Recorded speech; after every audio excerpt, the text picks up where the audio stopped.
जय श्री राम। आज की इस वीडियो में हम आपको बताएंगे कि कब है दशहरा। ऐसे कौन से खास उपाय हैं जिन्हें आप दशहरा के दिन करके अपने जीवन के कष्टों को दूर कर सकते हैं। किसी लंबे समय से चली आ रही परेशानी दुख को दूर कर सकते हैं, अपनी हर मनोकामना पूरी कर सकते हैं और दशहरा के दिन माता लक्ष्मी की असीम कृपा और सुख समृद्धि पा सकते हैं। साथ ही अपने सौभाग्य को भी बढ़ा सकते हैं। साथ ही हम आपको बताएंगे कि क्या होगी दशहरा के दिन की पूजा विधि और पूजा के शुभ मुहूर्त। यह सब जानना है तो वीडियो अंत तक अवश्य देखें।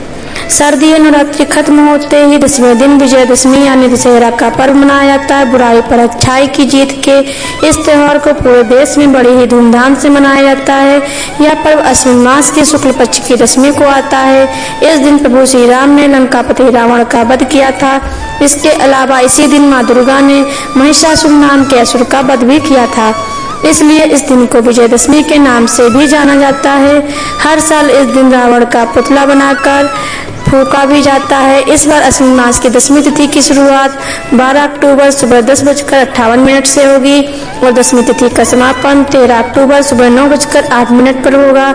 ऐसे में दशहरा का पर्व 12 अक्टूबर को ही मनाया जाएगा। इस दिन अपराह्न की पूजा का समय दोपहर 1:01 से लेकर 3:03 तक है।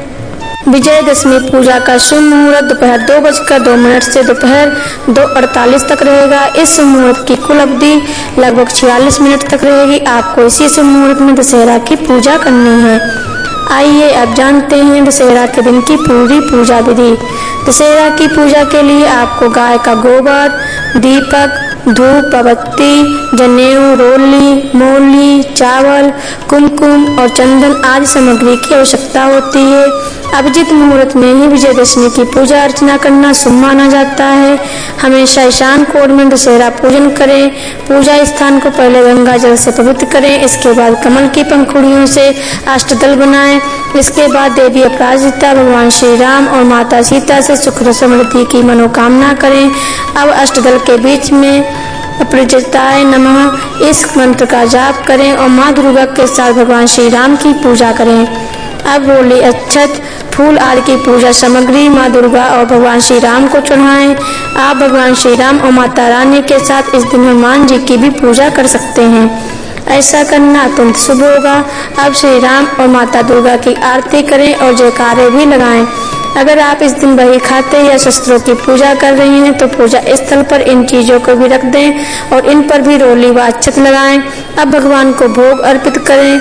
याद रहे ये भोग घर पर बिना प्याज लहसुन के बने हुए और सात्विक ही होने चाहिए। ये भोग मीठे या नमकीन दोनों ही हो सकते हैं। साथ ही इस दिन आप भगवान को मिठाइयों और फलों का भोग भी लगा सकते हैं। पूजा पूर्ण होने से पूर्व माता की आरती करें। भगवान से पूजा के दौरान जाने अनजाने में आपसे हुई सभी गलतियों की माफी अवश्य मांगे और फिर भगवान को लगाए गए भोग को प्रसाद के रूप में बांटें। दशहरा के दिन मांगलिक कार्य जैसे किसी नए काम की शुरुआत करना, वाहन, आभूषण आदि सामान खरीदना अत्यंत ही शुभ माना जाता है, तो आप ऐसे भी कर सकते हैं। दशहरा के दिन अपनी स्थिति के अनुसार दान दक्षिणा दें और गरीबों को भोजन अवश्य कराने का प्रयास करें। अब जानिए दशहरा के दिन किए जाने वाले कुछ खास उपाय जिन्हें करके इस दिन आप महालक्ष्मी को प्रसन्न कर सकते हैं। दशहरा या विजयदशमी के दिन अगर नीलकंठ के दर्शन हो जाए तो यह बहुत ही शुभ माना जाता है। साथ ही रावण दहन के बाद गुप्त दान करना और लक्ष्मी माता का ध्यान करके झाड़ू का दान करना भी बहुत ही लाभदायी माना गया है। ऐसा करने से आर्थिक संकट दूर होता है और जीवन में सुखता, धन, समृद्धि बढ़ती है। दशहरे के दिन देवी माता के सामने जो बोया जाता है उसकी जयंती को माथे पर रखें और उसको धन के स्थान जैसे अलमारी या तिजोरी में रख दें। ऐसा करने से धन वृद्धि के संयोग बनते हैं और कर्ज से मुक्ति मिलती है। नौकरी व व्यापार में उन्नति के लिए दशहरे के दिन नारियल लें और उसे पीले कपड़े में लपेट दें। उसके साथ एक जोड़ा जनेऊ सवा पाव मिष्ठान पास के किसी राम मंदिर में रख दें। ऐसा करने से कार्य क्षेत्र में तरक्की के योग बनते हैं और जीवन में हर क्षेत्र में सफलता मिलती है। दशहरा के दिन शमी के पेड़ की पूजा करना भी शुभप्रदायी होता है। इस दिन शमी के पेड़ की पूजा करके दीपक जलाने से सौभाग्य में वृद्धि होती है।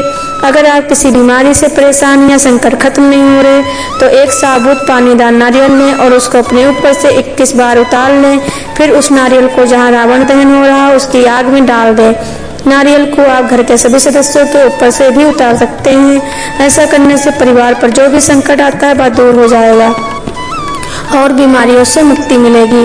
दशहरा के दिन जया विजया देवी की पूजा अर्चना अवश्य करें। शाम के समय तारा उदय होने पर अपने मोहल्ले की सीमा के बाहर घूमकर आए देवी माता के मंदिर के सामने जयकारा लगाएं। इससे जया विजया देवी प्रसन्न होती है और शत्रुओं से मुक्ति मिलती है। साथ ही तरक्की के शुभ संयोग बनते हैं। दशहरा पर सुंदरकांड की कथा कराने से भी रोग और मानसिक परेशानियां दूर होती हैं। साथ ही दशहरा के दिन एक फिटकरी के टुकड़े को सभी घर के सदस्यों के ऊपर से उतार लें। उसे छत या सुनसान जगह पर खुद से पीछे की ओर अपने इष्ट देव का ध्यान करते हुए फेंकते। माना जाता है कि ऐसा करने से घर की हर प्रकार की नकारात्मक ऊर्जा का नाश होता है। यदि आपका मन उदास रहता है, आप अपने लक्ष्य से दूर हटते जा रहे हैं, तो दशहरा से लेकर शरद पूर्णिमा तक चंद्र दर्शन अवश्य करें। हर रोज कुछ समय चंद्रमा की रोशनी में बैठें। ऐसा करने से चंद्रदेव प्रसन्न होंगे और आपकी सभी परेशानियां दूर कर देंगे। अगर आप अपने जीवन में हर तरह का सुख साधन पाना चाहते हैं तो दशहरा के दिन मंदिर में सिंघाड़े का आटा दान करें। साथ ही दशहरा के दिन सुबह स्नान के बाद हनुमान जी को गुड़ और चना एवं शाम को लड्डू का भोग लगाकर प्रार्थना करनी चाहिए। ऐसा करने से हर तरह के दुखों से मुक्ति मिल जाती है।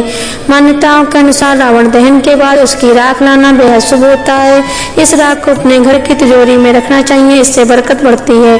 साथ ही आय के नए स्रोत बनते हैं। यह बहुत ही शुभ फलदायक होता है।